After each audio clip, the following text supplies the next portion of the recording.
coming from those backgrounds. And then a third area that I may also, that definitely cannot be left out, is the Myers-Briggs type indicator, the one I'm going to talk about today. What? Myers-Briggs, I'll cover it today. Myers-Briggs type indicator. The reason why I feel why I've decided to question you on this one is, as I've already said, don't handle it carefully. People will not understand the difference between the 5 big personality traits and the Myers-Briggs type indicator. So I have definitely decided to bring in this as an area for the examination. Another area is the one that I'm also going to cover today, that's to do perception. Today we are going to go deep into psychology, because perception is also a very great game player or game changer in personality, the way perception.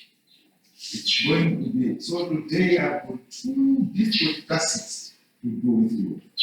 To try to show the difference between 5 big personality traits and the Myers-Briggs type indicator. That's the first task I have today, to try to do today.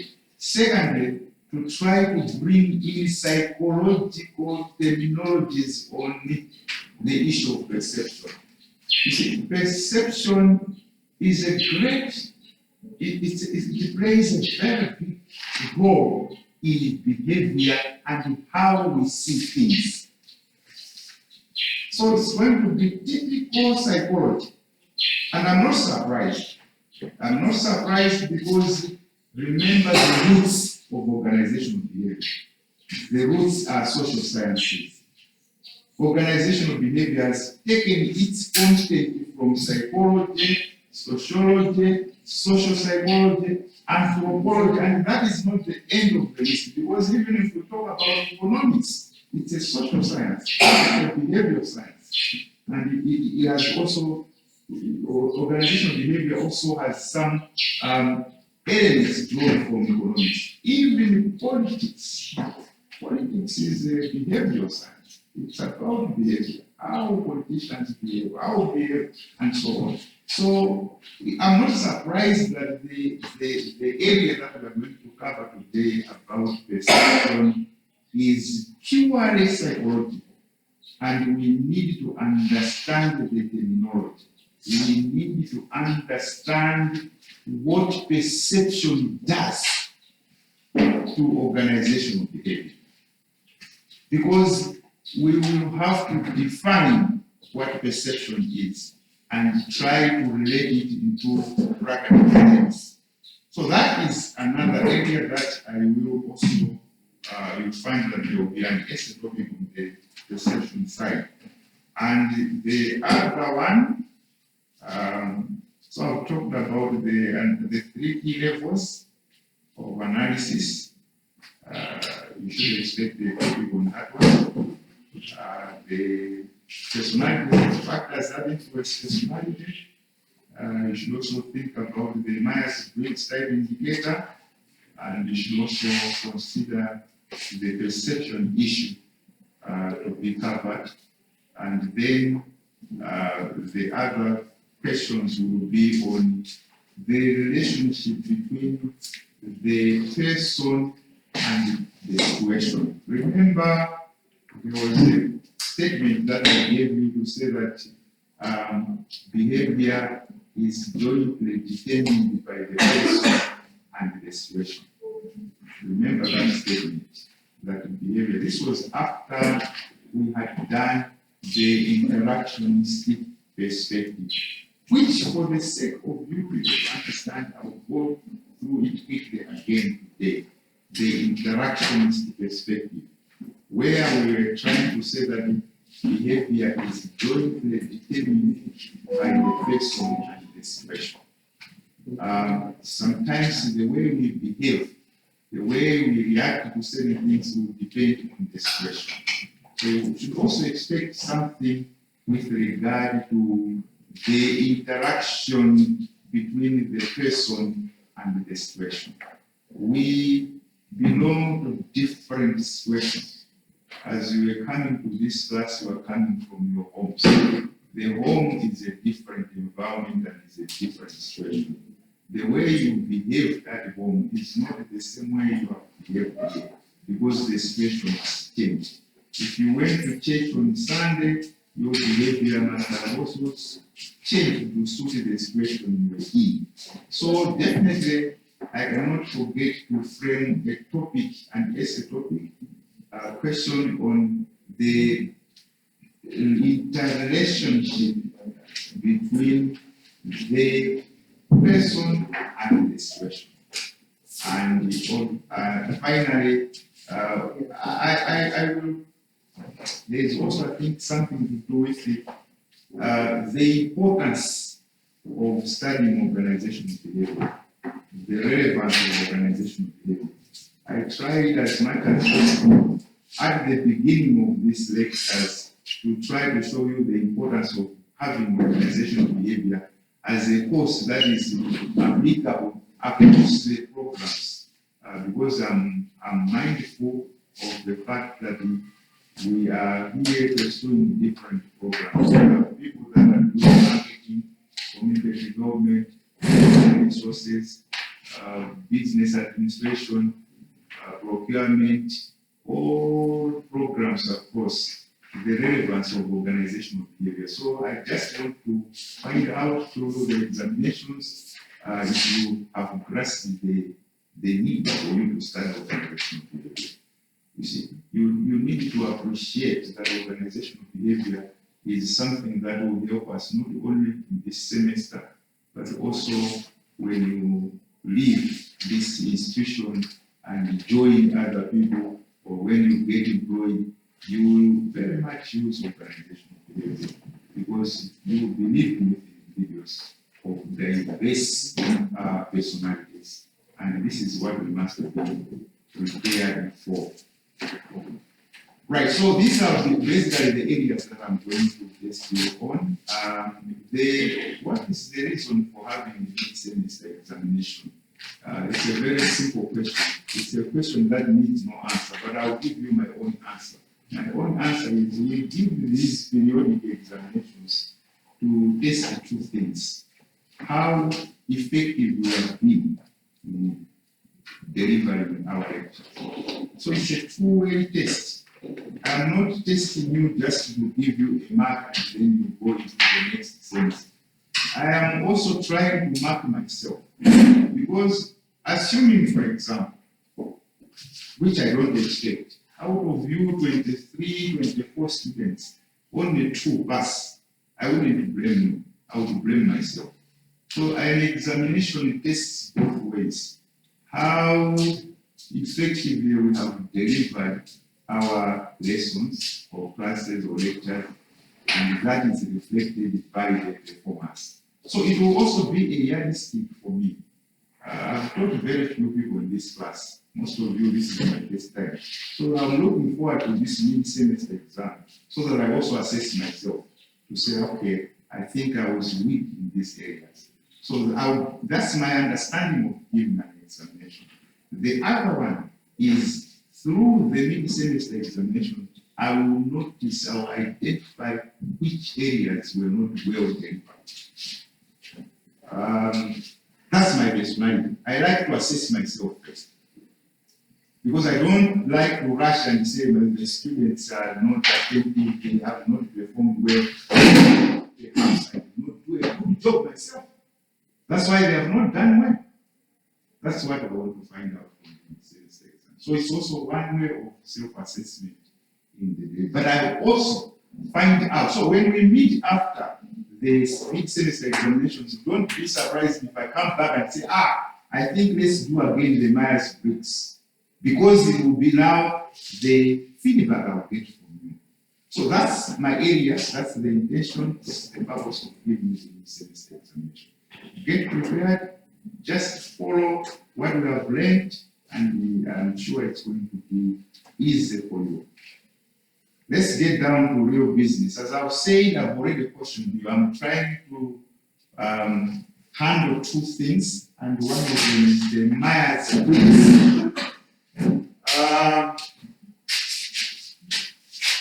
If we start from the 5 big personality traits, which you already know, because now we move towards the Myers-Briggs. Myers-Briggs type indicator. The Myers-Briggs type indicator. Let's start from what we already know, and that is the five.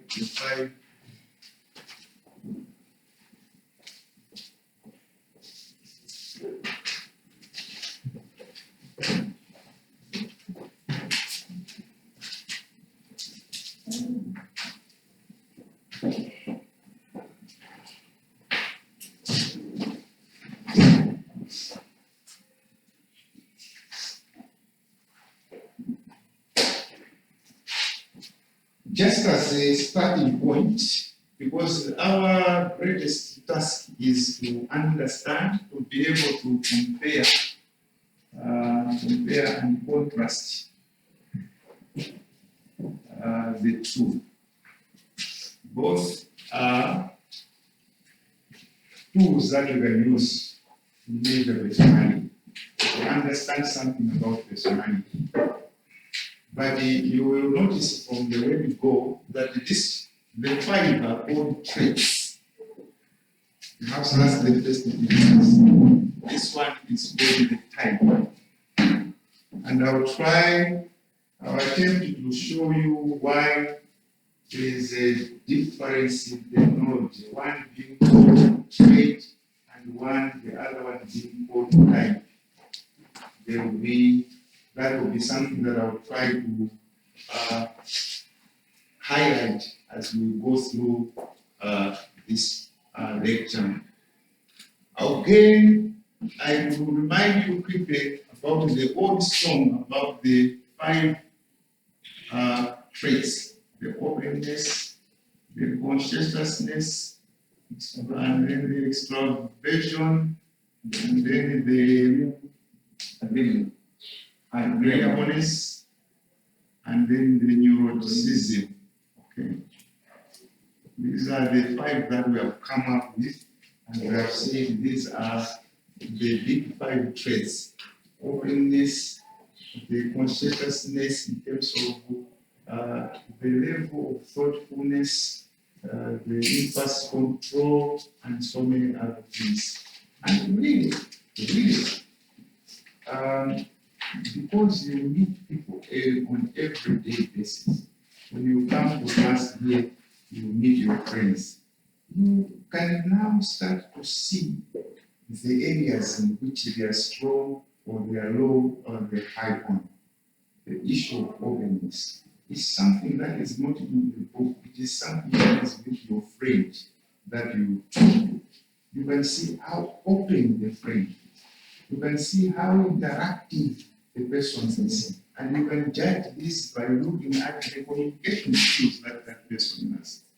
It's communication skills, all these extraversion, also are based on the communication skills. So then look at so many factors that are related to these 5 big traits. But at the end, you will notice that our behavior is influenced by these 5 big traits. Some people are so reserved, they don't like to interact with people. Some people are so open, extraversion. Some people want to be known in a particular group. These are things, these are people, these are issues that we experience on a daily basis.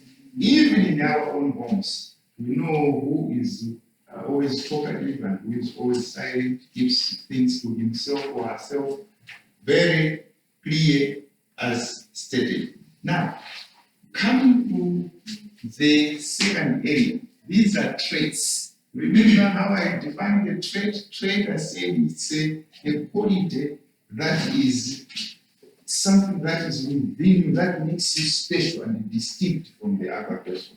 I talked about that as a trait.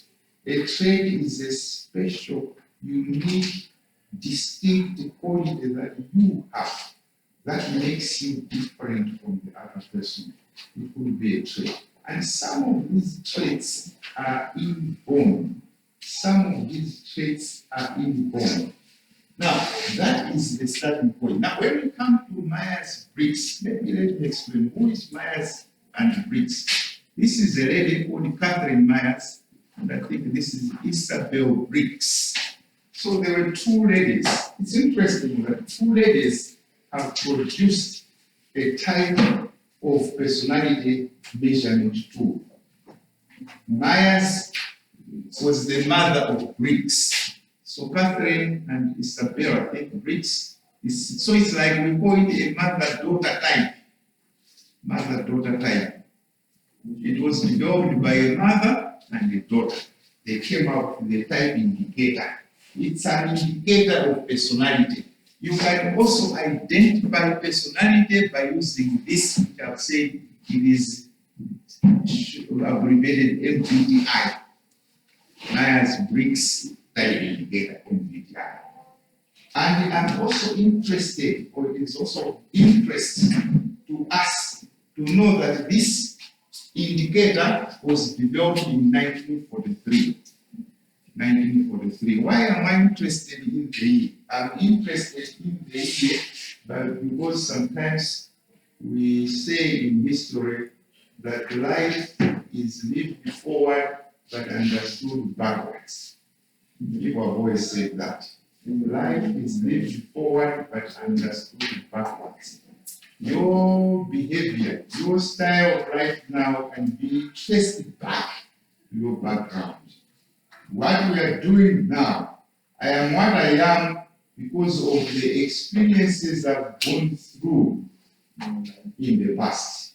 You are a product of your past. The way, so that is also a shape of personality. Some of the things that you are doing now are a reflection of your past. Life is lived forward but understood backwards. So I'm bringing it 1943. Why? Those that have done history will understand that this was the year that we had World War II.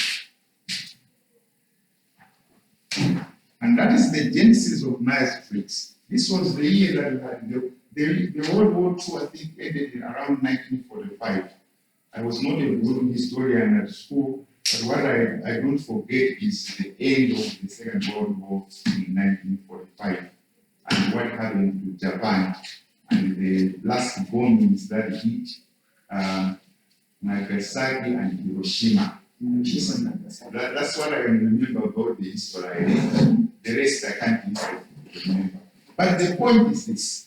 How did these two years come up with this? It was because there was an issue during this period, around 1942. The issue is we had developed strange personalities. The war had brought about strange personalities. I want to, as I said, I'll try to be as slow as possible. Because in the end, my question in the examination would be, can you compare and contrast? Can you show me the similarities between this one and that? That's why I said I need to be a little bit slow. And that's why I'm giving you this background. The time these two ladies developed this indicator was the time that the war was about 2 years to come to an end. So it was in between because the Second World War ended around 1945. In 1943, some developments in the personalities of people, particularly the soldiers that had participated in the war, there were people that had come up with strange behavior. They need, see, when you have been exposed to fear, torture, horror, you become a different person. This is what we have learned. The experiences, our own experiences, form part of what influences our personality. When we have grown up in a very hostile environment, we grow up to be different persons because we always are reactive to such harsh situations that we're exposed to. When children are captured, like what used to happen, particularly in Zimbabwe during the freedom fight that was taking place there, you actually not want to see the movie that you see. One of them was titled Bondo. I used to like to see it. Bondo, I think, means war in Shona, whatever. But it's a movie that you wouldn't want to finish to see, to watch. Because it is telling us that, and this is the basis of Myers-Briggs. Being exposed to such a hostile, dangerous environment brings up a type of people that needs to be handled with care. That needs to be handled with care. Even those people that are in the military, if we were going to go to the Malawi Defense Force particularly, I would rather leave the police now, but let's take life in the Malawi Defense Force. They go through a 6-month training.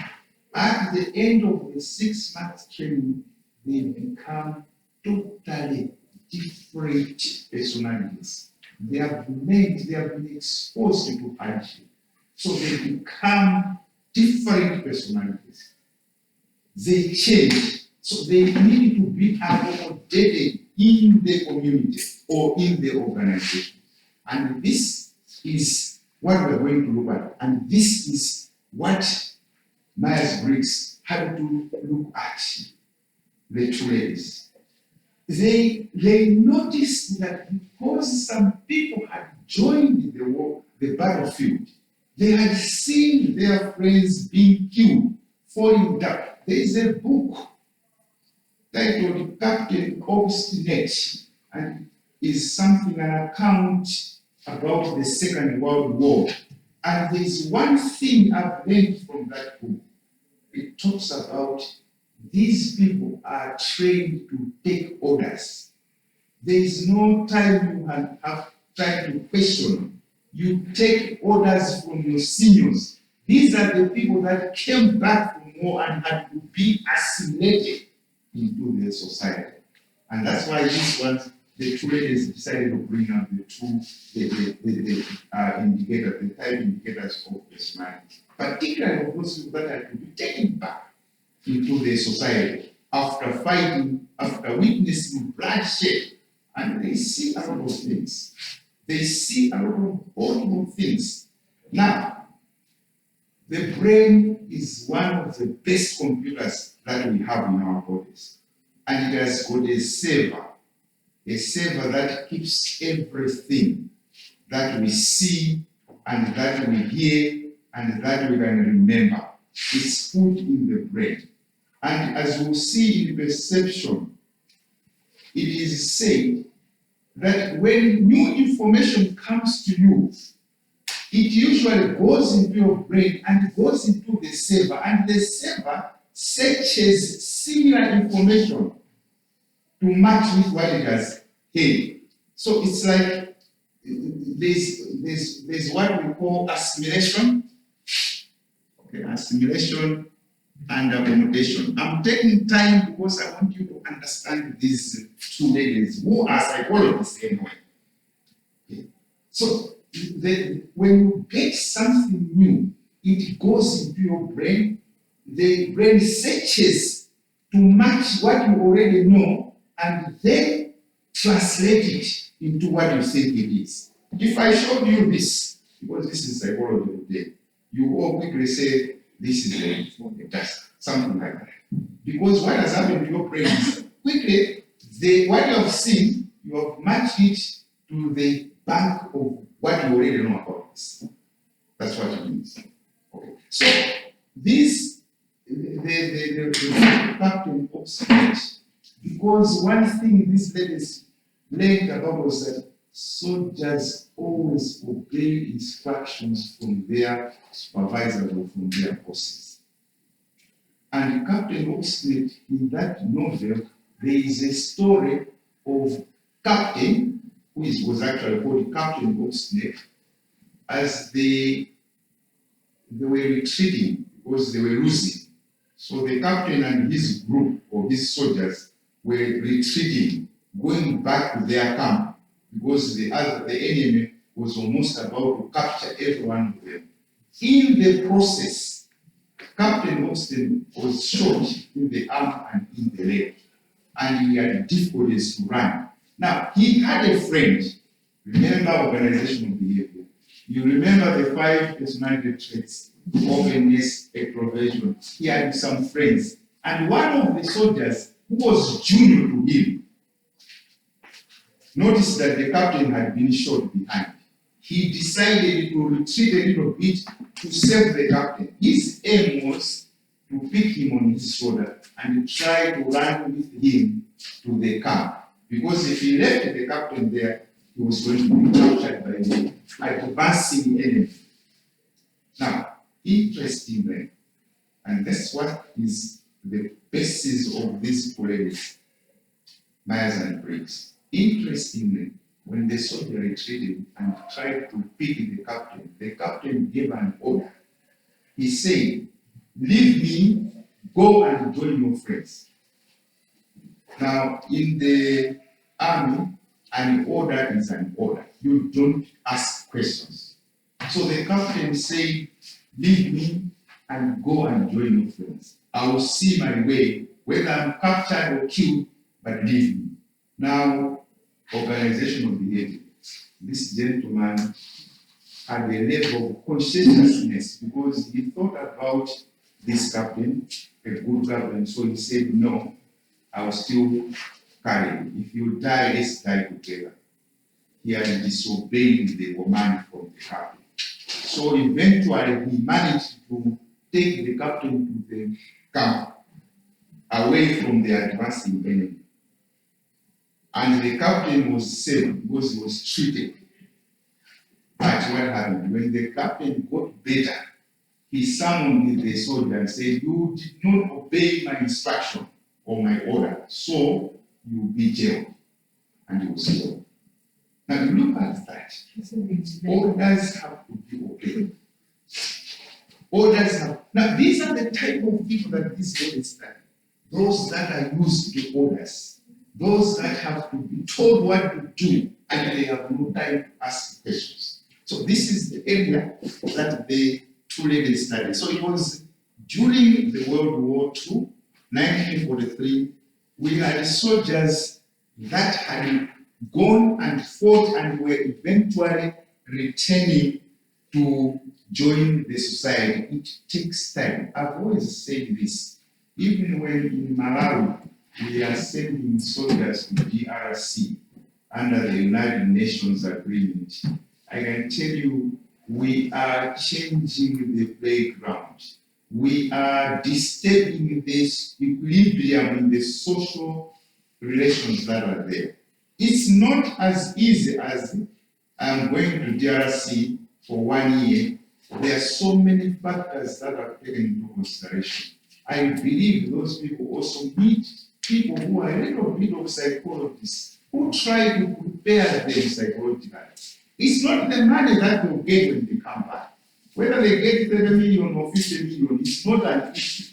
What is an issue is to prepare the personality of this person. Because the truth is, he may come back or he may not come back. He's living for DRC, leaving a wife and children and relatives. So they need to be specifically prepared. This is the basis of Myers-Briggs. These are people that have seen trouble. These are people that are in town. Those are the type of people you have to see. What are you doing?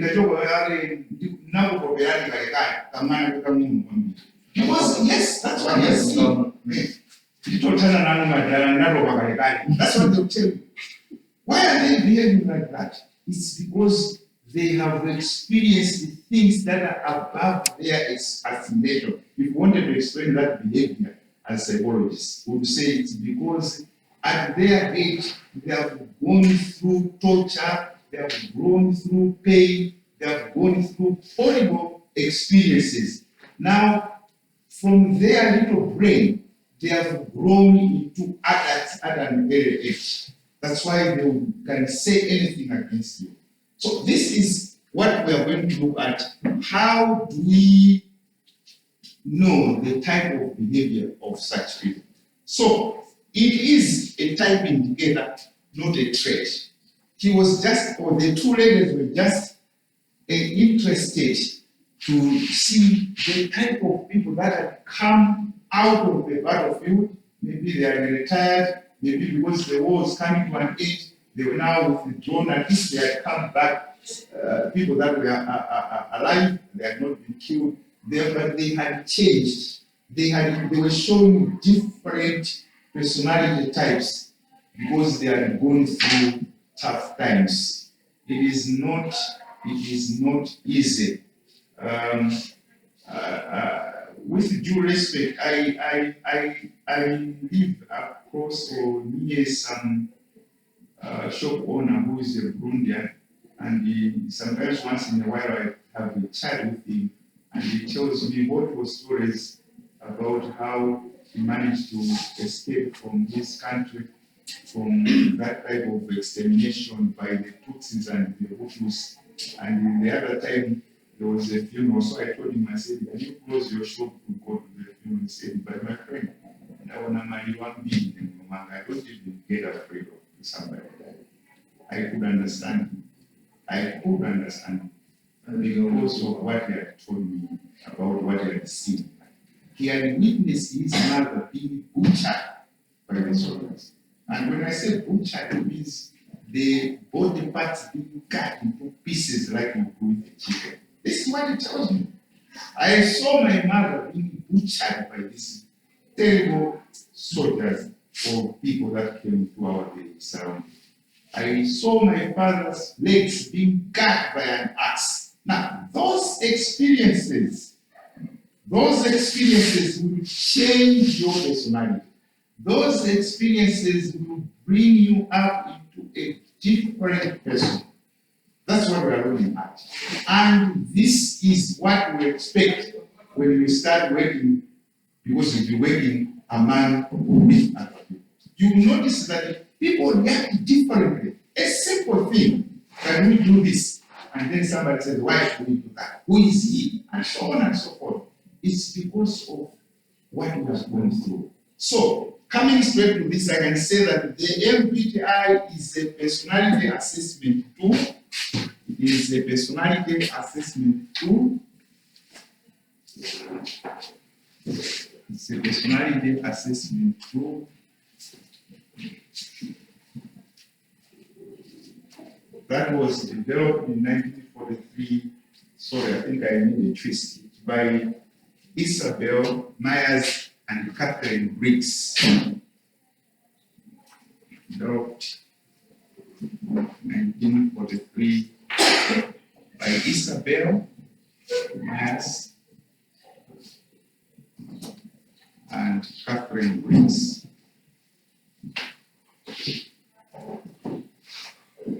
As I say, this was mother-daughter. I think they just got interest. They must have been social workers. They noticed that they had soldiers returning from the battlefield with this strange behavior. Personality has changed, so they were looking at what is influencing their behavior. So, Yes. can you spell Catherine, the surname? Catherine Briggs. BRGS. Catherine Briggs. Briggs. Catherine Briggs. There's no Briggs in the Catherine Briggs. Isabel Myers. And the spelling for Myers should be M-Y-E-R-S, not M-Y-R-E-S. Must be M-I-E-R-S. Isabel Myers and Catherine Briggs. 1943. a personality assessment tool. As I've said, the year 1943 is very key here because it shows the circumstances and the situation. Remember, the personality behavior is determined jointly by the personality and the situation.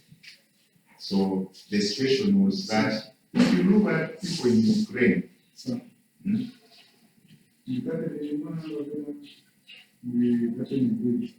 no, I said I made a mistake here. It must be this one. Isabel Myers and Catherine Fritz. That's the word. Isabel Myers and Catherine Fritz. So I was saying, even when you look at the war in Ukraine, we have different Ukrainians. People that have lived losing hope on a daily basis, whether they will be alive tomorrow or not, whether they will survive the next week or not. They have completely transformed into different personalities. They have become a little bit defensive. They know that they can't trust anyone.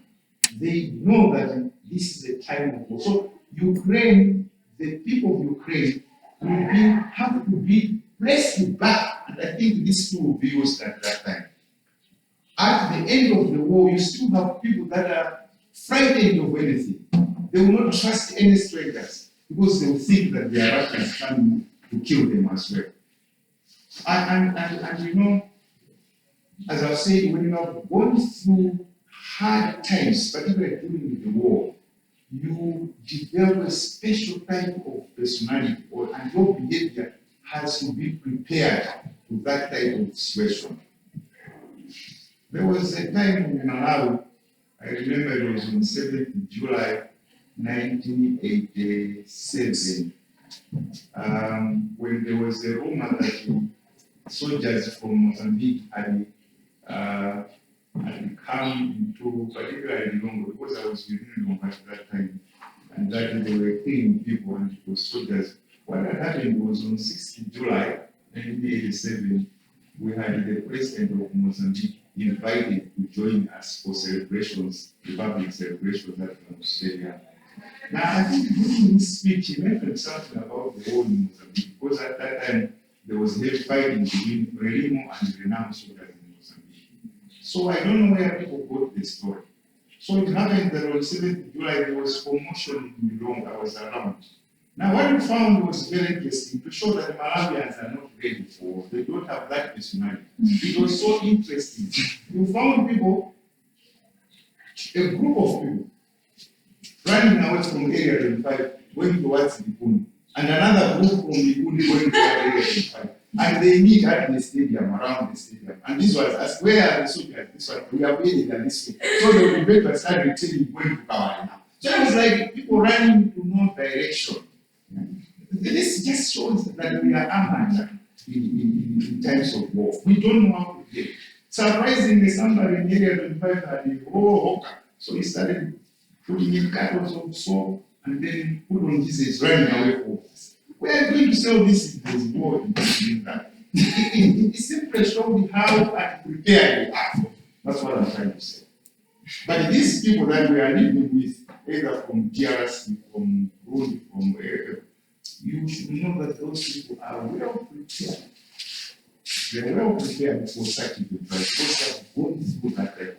So it's a personality assessment tool. I'm trying at the same time to make you compare this file, because our job is to try to see whether they are the same or they are completely different. So it's a personality assessment tool, and I would like to say the purpose was assist, and that's very important. This tool had the purpose was to assist in placing war veterans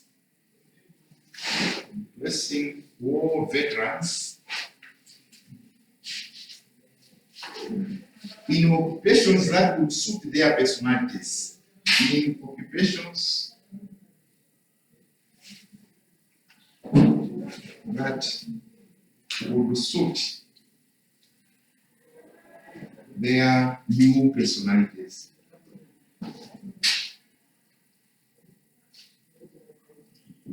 the purpose, that was the purpose. I think these two were social workers. I have that feeling. They were trying to place the war veterans in the occupations that would suit their new personalities. Once a teacher, always a teacher. So when you retire as a teacher, you have to be placed back into the society with an occupation that suits your personality. And once a soldier, always a soldier. You still have got some sort of safety approach to those people that work as soldiers. You sometimes feel that they are still soldiers because once a soldier, always a soldier.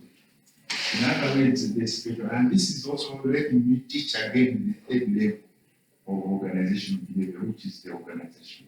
We will see that at the end, when we relate the individual that we have examined, when we look at the group and then we end with the organization, we see that they influence each other. The organizations have an influence on each other. One thing that I've taken from where I was working is time management. I always try to keep time because it was part of our daily practices. I always want to keep time, and if should I delay by 2 minutes, I feel offended because that organization taught me that time is of essence and time is money. So when we started work at 7:30, we were supposed to be there at least 5 minutes before 7, and it became part of me, and it is what I learned from that organization. So we will have to look at these two ladies to say when they are handling a group of people, the war veterans, those that had fought, and maybe their time had come to return. We have soldiers that are returning from DRC. They come back and they get dollars in millions translated into Malawi local currency. What do they do with that money? Because we need to prepare them. That the Myers-Briggs of that day to day would have among you a social worker who would be handling these soldiers when they are coming back, because they will never be the same. They have transformed. They have seen blood and they have seen soldiers being killed. They have seen their own friends being killed, shot to death, and they are now back. They are never the same. They need to be prepared to get back into the society. Some come back, they get their 30 million, they construct houses around. Some come back, they get their 30 million, they go all over Malawi and spend the money within 2 weeks and come back. Why? These are the things that we need to prepare such people. We should not just blame them that they are useless, those that have not constructed houses. We should also know that they were exposed to such hostile environment, if I can call it like that. So that was the purpose, to assist in replacing. Now, as I'm saying this, you should also be looking at this, the 5 big personality traits. The other point that I would like to say is that the MBTI measures personality traits, sorry, personality types, not traits. Before you need MBTI now, the MBTI measures personality types, not traits. Myers-Briggs indicator measures personality types and not traits. I'm looking at the 5 soldiers, 12 months in DRC, and then they come back. They will have different personalities. One decides to settle down, maybe build 3 houses that are used to rent, that are rented out, or builds a shop, and then starts seriously gets into business.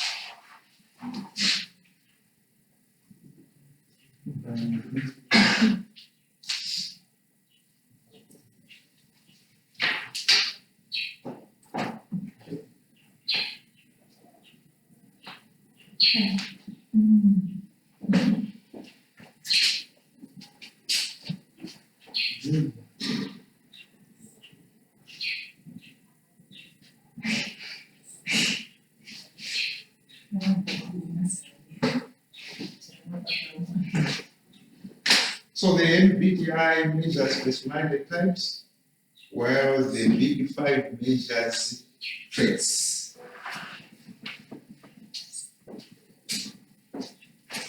While the Big Five personality, the Big Five measures traits.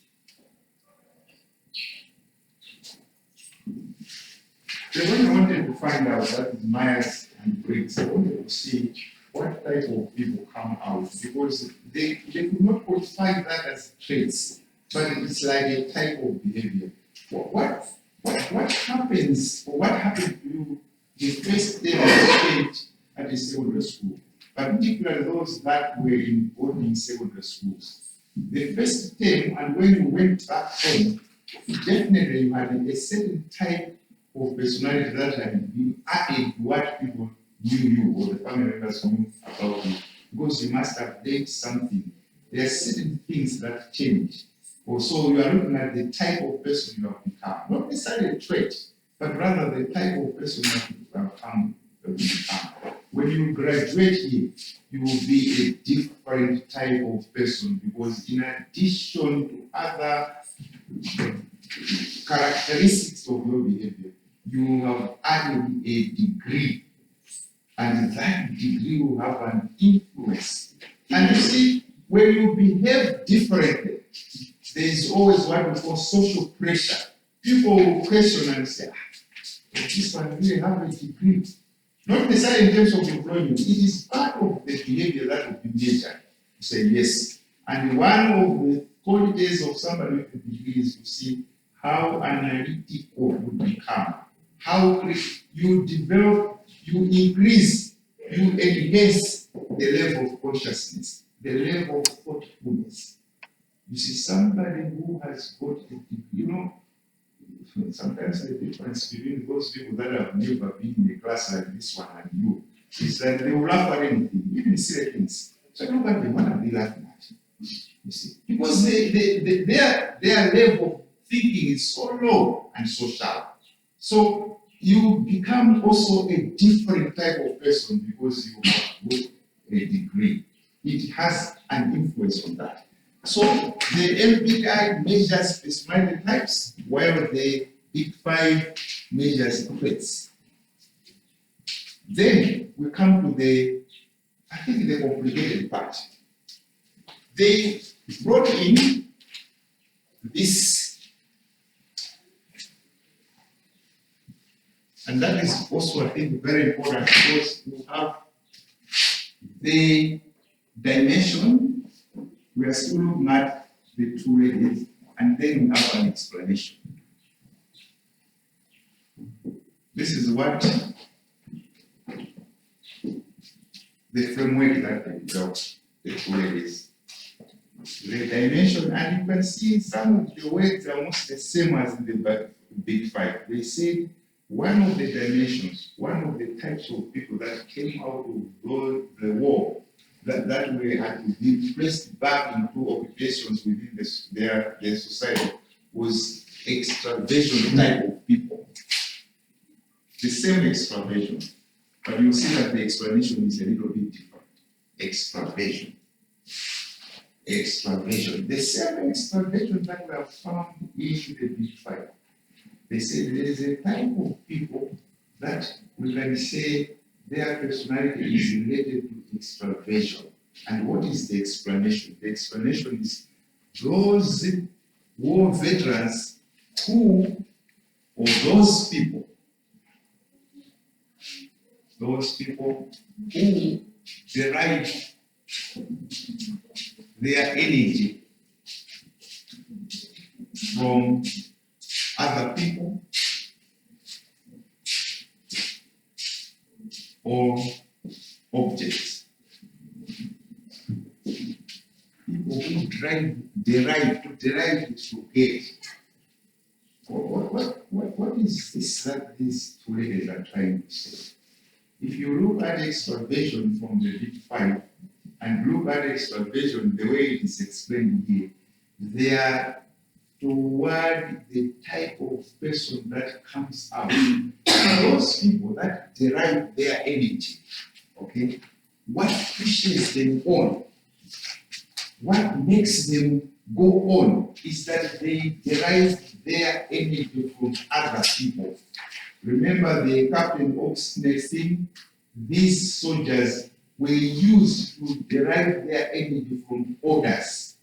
These are the people that when they go back into society or they go back into occupation, you should understand that they are used to be ordered to do things. That's what he's talking about. I want to emphasize that because there's extraversion in the big fight and there's extraversion here as well. Here, Myers and Briggs were looking at the fact that these war veterans, some of them can only act when they are ordered because they have grown to obey orders from their captains and from their lieutenants and from their brigadiers. They are used to orders. A soldier, if ordered by a captain to stand there, will stand until the captain dismisses that soldier. That's the type of life. Soldiers have to learn to obey orders. And their energy, their extraversion, their association with other people is based on what they had learned in the barracks or in the army. So they derive their energy from other people or objects. Now, it's not objects. Do we have people that are moved by objects? That get interest and they are moved and they are energized by objects? Yes. That's why we have a lot of juju among us. Because it means you derive your energy from the juju. That's why even in Malawi, up to now, football teams still believe that when they are entering the playfield, they use a particular energy. And sometimes they enter the field like that, using the backside. That is how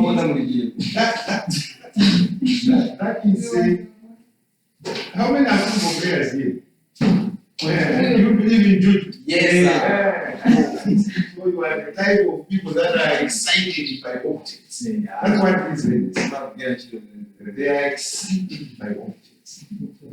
People have so many beliefs surrounding objects.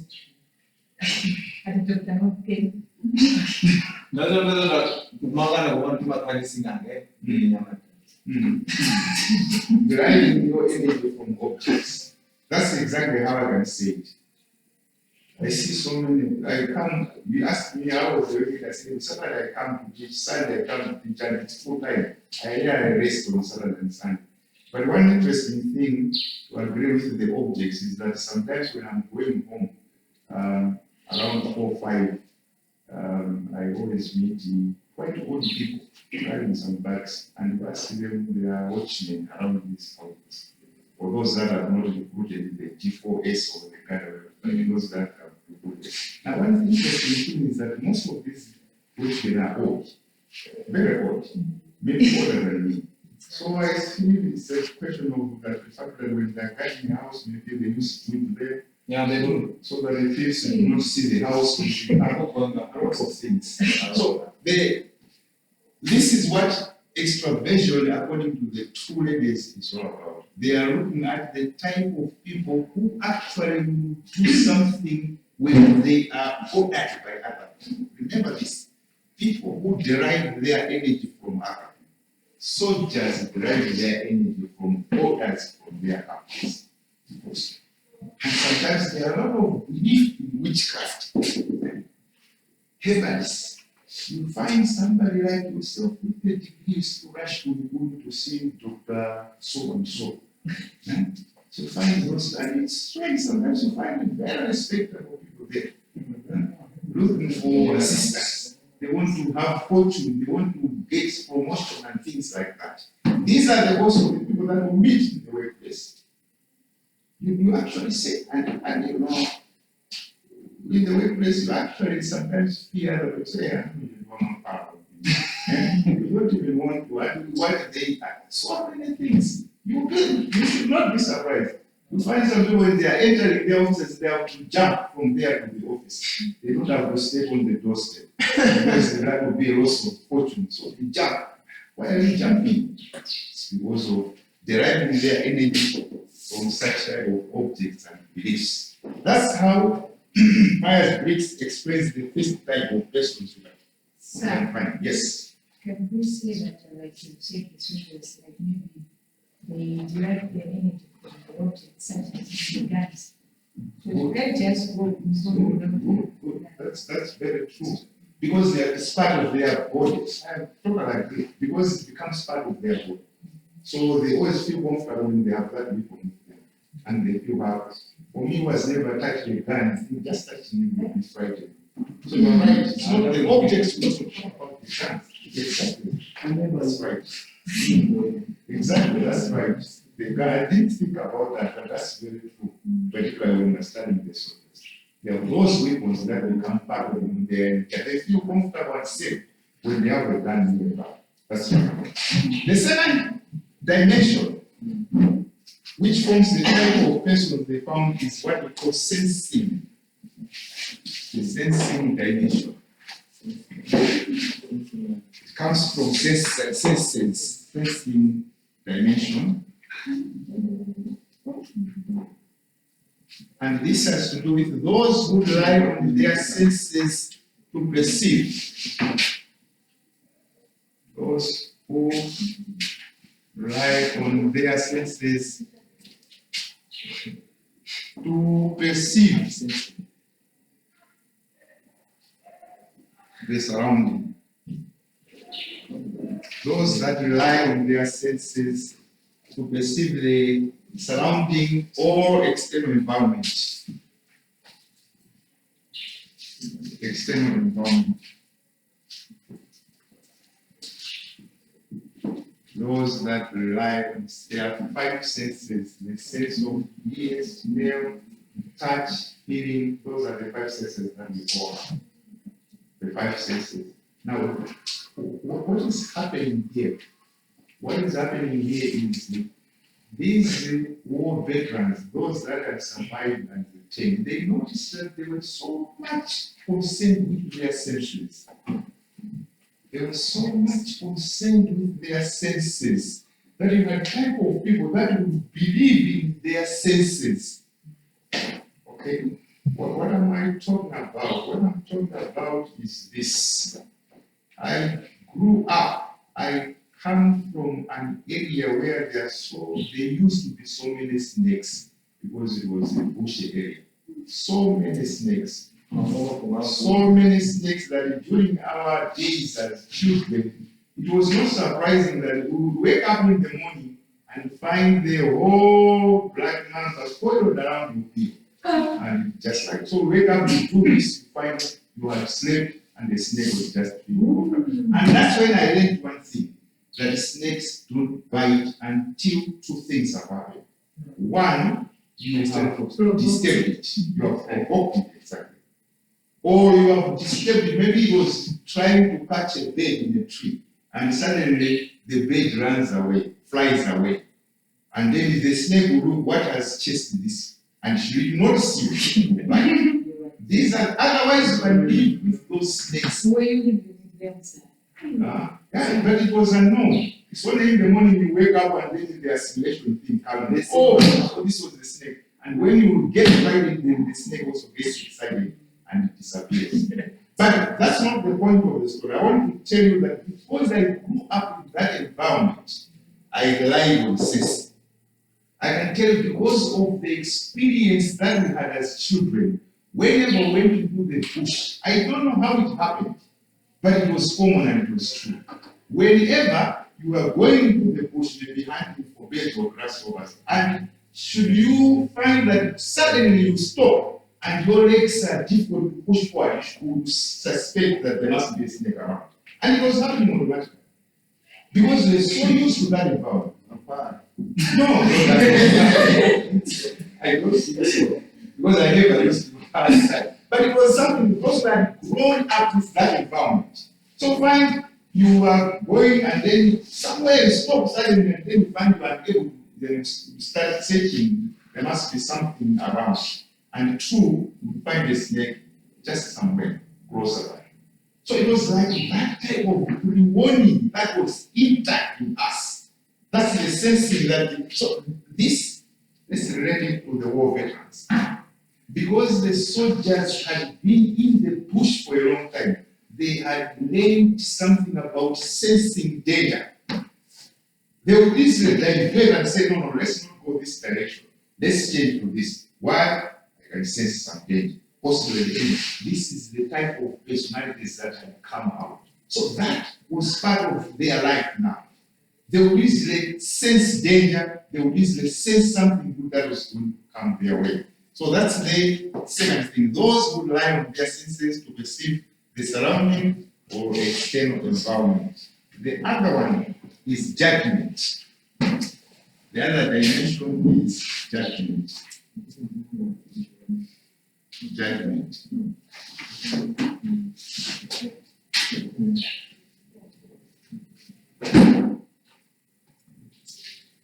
Judgment has to do judgment. If you end up becoming a pilot one day, because the doors are still open for those people, you learn one thing, that the judgment is critical to the personality type of pilots, because they use a lot of judgments. They use a lot of judgments, apart from the fact that the plane will take off. There's a lot of thinking and judgment. If I do this, this is what it's going to do. If I do this, this is what is going to happen. So there's that type of judgment. So they also learned that there were some soldiers who had displayed a type of personality that is based on judgment. And what does this mean? The explanation is those who are organized and systematic. Those who are organized and systematic. Those who are organized and systematic.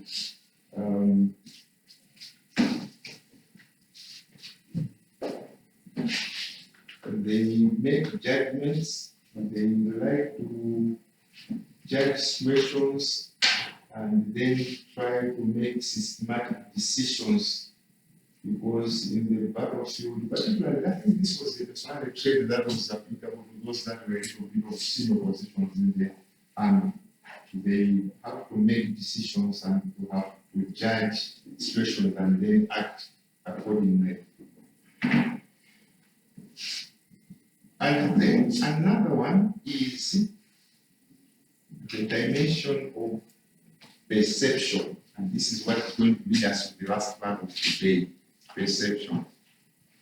So I'll not define perception as it is here because it is also covered as the last part of our lecture today. But these are the, so you find the definition of perception by looking at when we go through the presentation on perception.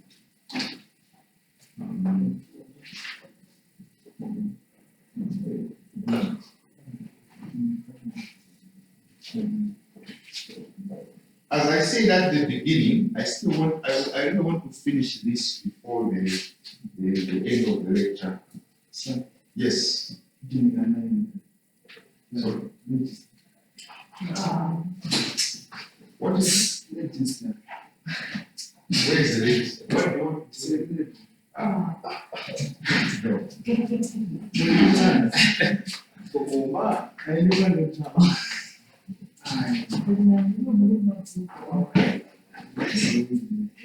Let me say something about perception. It's not a long lecture. Perception is also adding to personality.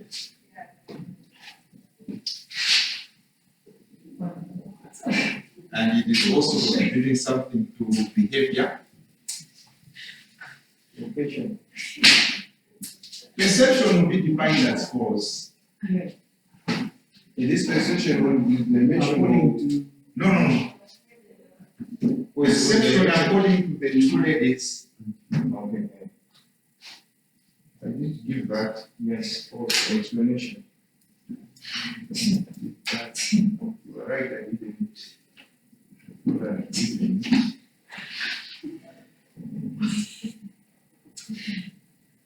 Let's go left. Location.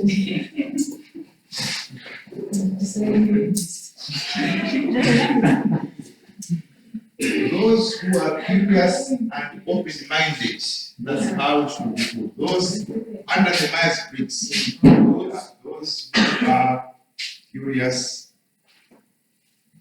and open-minded.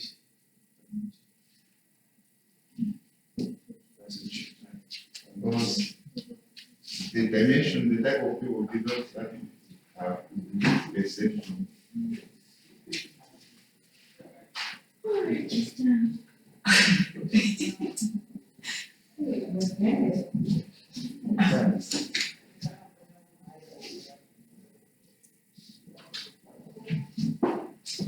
The question is, what is perception? And I will give the definition. As usual, I like giving several definitions, so I'll give you two. Perception may be defined as the process with which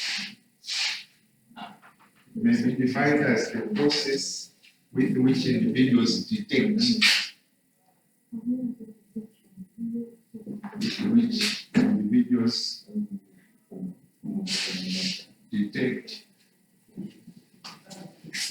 and interpret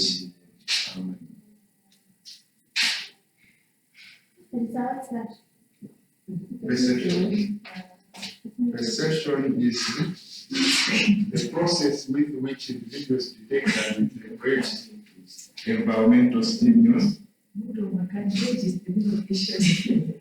Environmental stimuli. It's a process with which that you as an individual will interpret or detect and interpret. That is perception. The way we see things is a result of our perception. The way we believe in certain things is a result of our perception. The way you detect and interpret. And we detect and interpret things differently. We'll look at 3 types of perception before we close this lecture. But it is, according to this definition, the way individuals, the way I see things may not be the same way somebody sees the very same things. It's completely different. It's perception. And it has a very big impact on the organizational performance. Because we don't see things from the same lens. We see things from our own perspective or perception. And it is true. And according to this first definition, because of this definition, it says that in that case, perception involves paying selective attention to some aspects of the environment. It involves paying some selective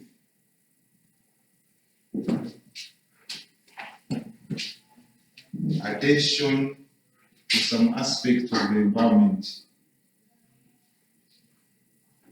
Some aspects, paying some selective attention to some aspects of the environment.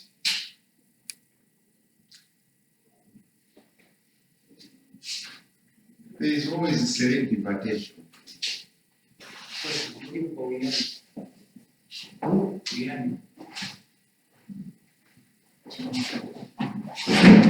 Paying some selective attention to some aspects. This is very true.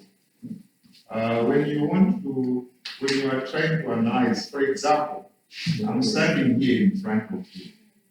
Each one of you is paying selective attention to me. That's what I can tell you. And I know that. Selective attention means he says that, and that is the issue of the half-empty bottle of the water. Yes. And this is natural. As I'm talking here, there is selective attention to what I'm saying. You are selecting what to get from me and what not to get from me. That is what we're saying. And it's bad because it's biased attention. Biased attention. Biased attention. Selective attention. And this is a common error that human beings make. We make selective attention because of perception. And as I said, perception is a psychological term which has to be related to psychology in terms of assimilation of information. Anything or everything you hear, you always want to suit it to what the brain has already kept.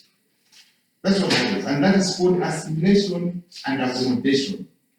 Anything that you get, that is why in this class at your age, when you hear that there is death, the brain, what happens is the message, death, someone has died, immediately your brain isolates that information that suits what death means, and you suddenly behave in that particular manner. So, for example, if we just hear that we are living here, if we just hear that somebody has died, anyone that we know, and then we are told in this class, we will abandon and say, let's stop there and go and concentrate on that and attend. That is very wrong. It's because of selective information. Our actions are a result of selective action or selective responses to certain things. We all select what we do and what we feel is nice for you.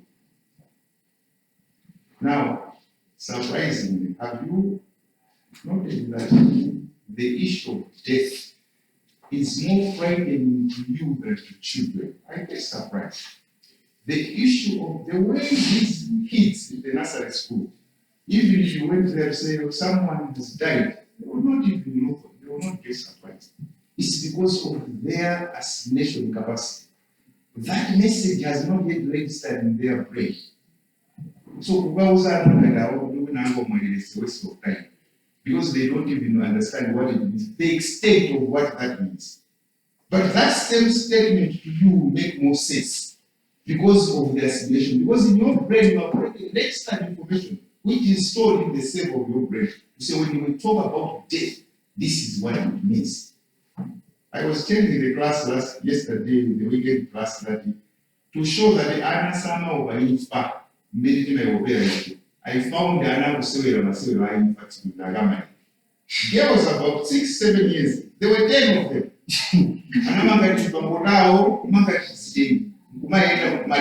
So I asked them, I said, what are you doing? That's what they told me.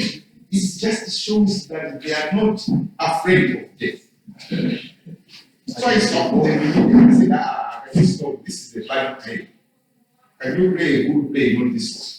Because I understood, because my perception told me that when it comes to death, you can't play around like those girls were doing. Not these little girls. So this is what the first definition is saying. It's the issue of paying selective attention. It has to do with bias. Anything, and this is a very big, has a very big effect on organizational behavior. Because wherever we go, for example,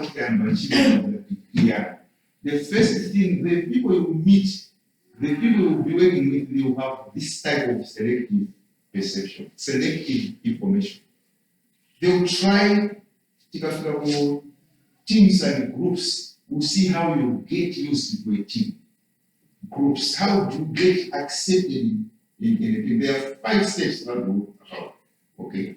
One of them is formation, acceptance, normalization. There are 5 steps for it, but the first step when you join a group is resistance.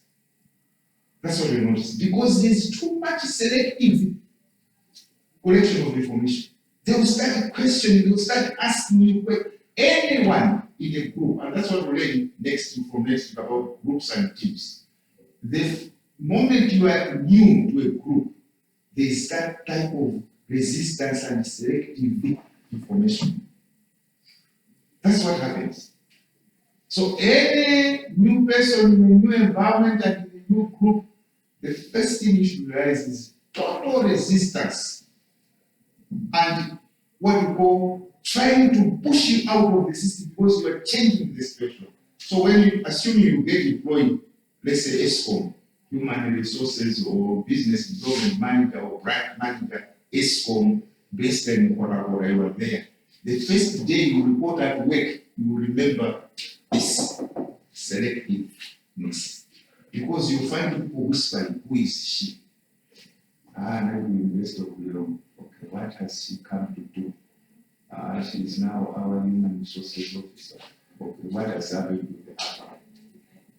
And you start finding people getting into your office trying to tell you all sorts of things. That's the first step. So according to perception, it's the way you want to select some information that will suit your aspiration capacity. There's another thing. In according to the first definition, what happens is, apart from having selective attention, you also ignoring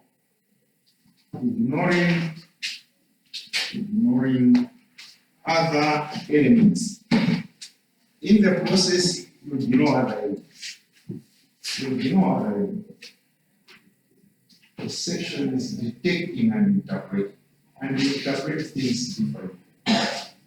Because of that selectiveness of issues, you pay selective attention.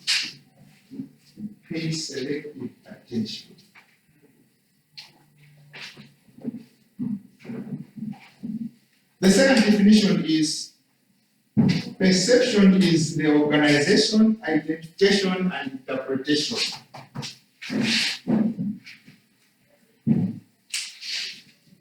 Is the organization, identification, and interpretation of sensory information. And interpretation of sensory information.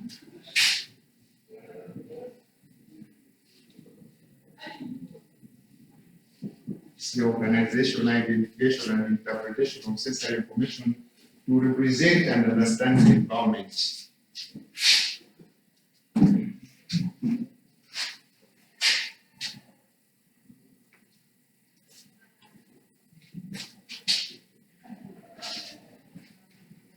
That's the second definition that I found to be a little bit good for you.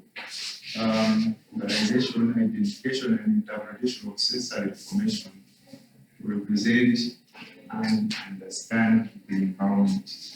We always see things differently.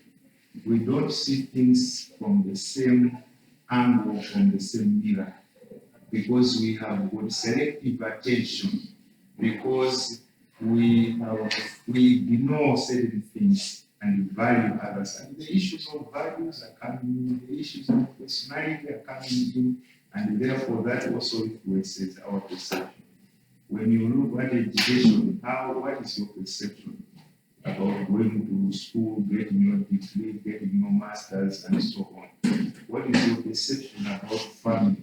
What is your perception about going into business? What is all of you will do different. I think most of you will do different things from that because of your perception. You pay selective attention, which is better to go into transport business, and to go into welding, and to go into different things. All that has to do with perception. Why is it that you are taking community development and the other one is taking marketing and the other one is taking business administration? It has to do with selective attention and ignoring other things. So you took a channel to say, according to the knowledge I have, this is the area that I can do. And that's what perception is all about. It is a very wide subject. It's a psychological subject because it has to do with the way we act and the way we regard certain things as important or important. It has to do with perception. Let's look at the three types, and that will be the end for today. The three types, very simple ones. The first one is called visual perception. Types of perception. Types of perception. One is called visual perception. Visual perception. Those people that are doing marketing, this is of interest to you because you use this perception.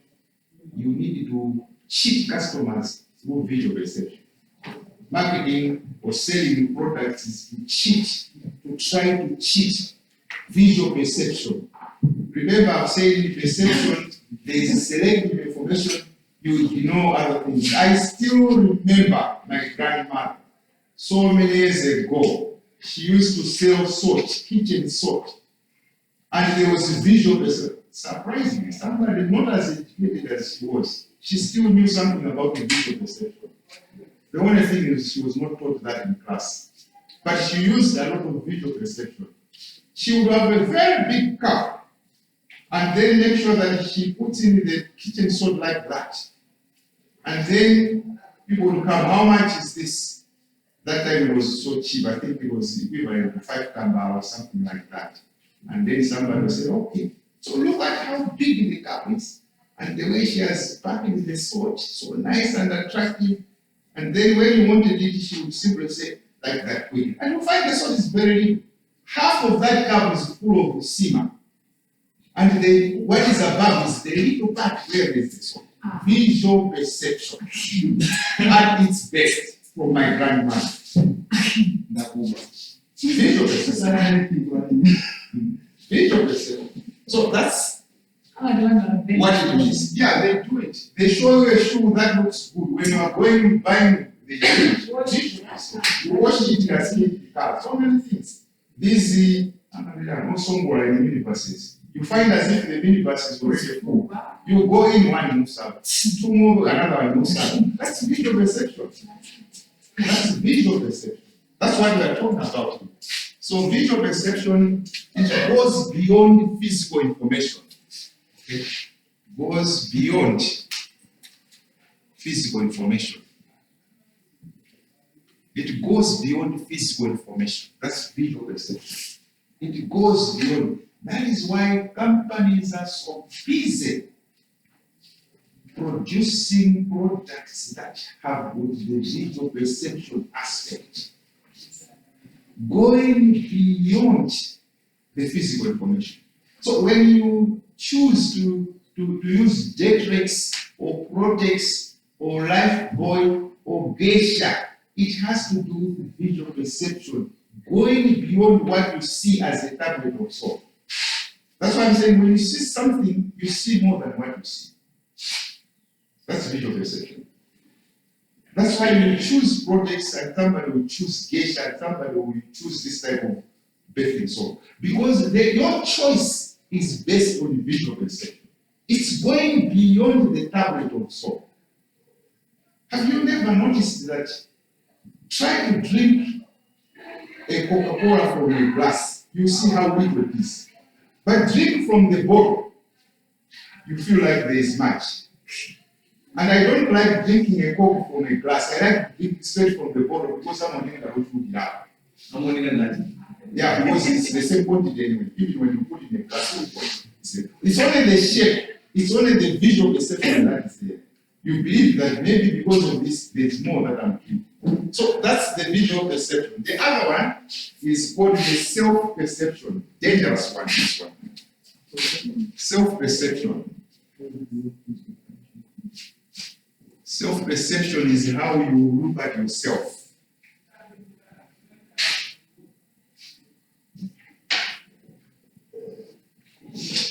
This has to do with self-investment. Self-investment. Could at a certain level. That's self-investment. Overestimating our performance, overestimating our performance. That's self-perception. What? Overestimating our performance. If I was going to ask you to give me 2 adjectives about yourself, I can actually guess the adjectives that you will give. Hardworking, attentive. You always choose those that are good. I don't expect that any one of you will present a bad adjective about yourself. Because we are born with that self-perception. We always value ourselves higher and we rate ourselves higher than perhaps what we are. That's the self-perception. The last one, and the last one for today is social perception. Social perception. Social perception has to do with how we perceive other people in our environment. How we perceive other people in our environment. That's social perception. How we perceive the other people in our environment. And as I've said, there is always an error in perception because we use selective attention. We choose that which suits our capacity to assimilate information. So the social perception is how we perceive other people in our environment. We always have names for people. We always use, and that is why this type of social and self-perception and visual perception, sometimes we rely on the people that will not assist us. Sometimes we hate people who have not done anything wrong. And this is something that we need to admit. We are human beings. There are people that naturally, there are lecturers like me, you just look at me, you get me. I've not done anything towards you, but it seems like you don't like me. I know that. There's no problem, because that's how we are. Because there's that selective attention. Because there are issues of visual perception, there are issues of self-perception, and issues of social perception. Now, the conclusion to this, that's my last statement, is that the individual is key to organization behavior. Can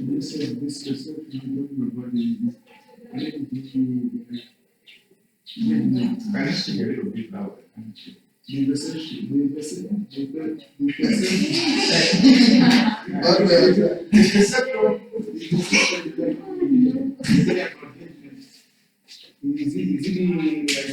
yes, the issue of judgment is there.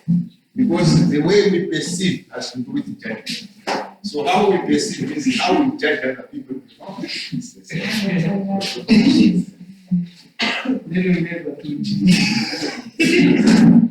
Next week we will judge the group and the teams.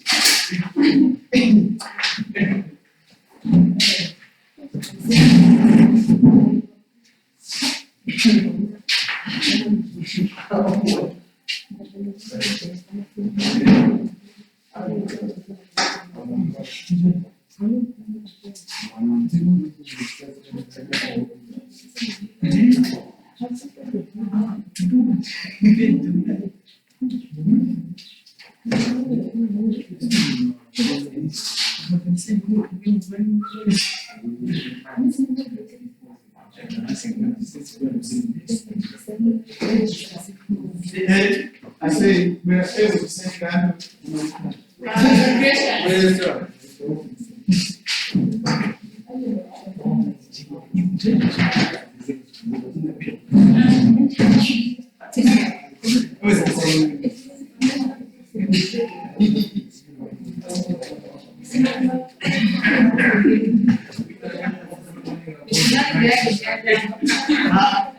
We almost have the same.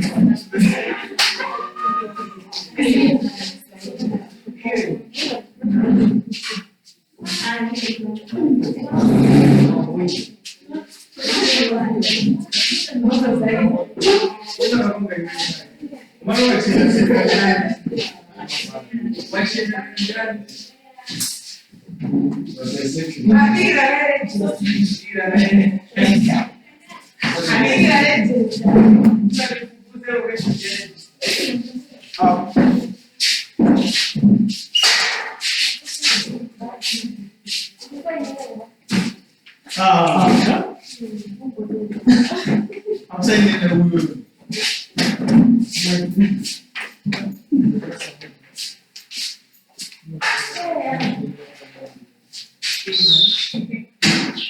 Friday again.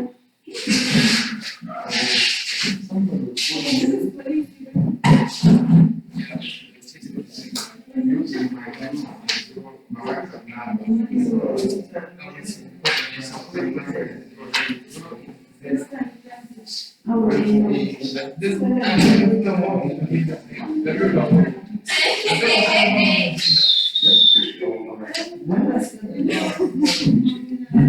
Si quiere ya lo vamos a ver.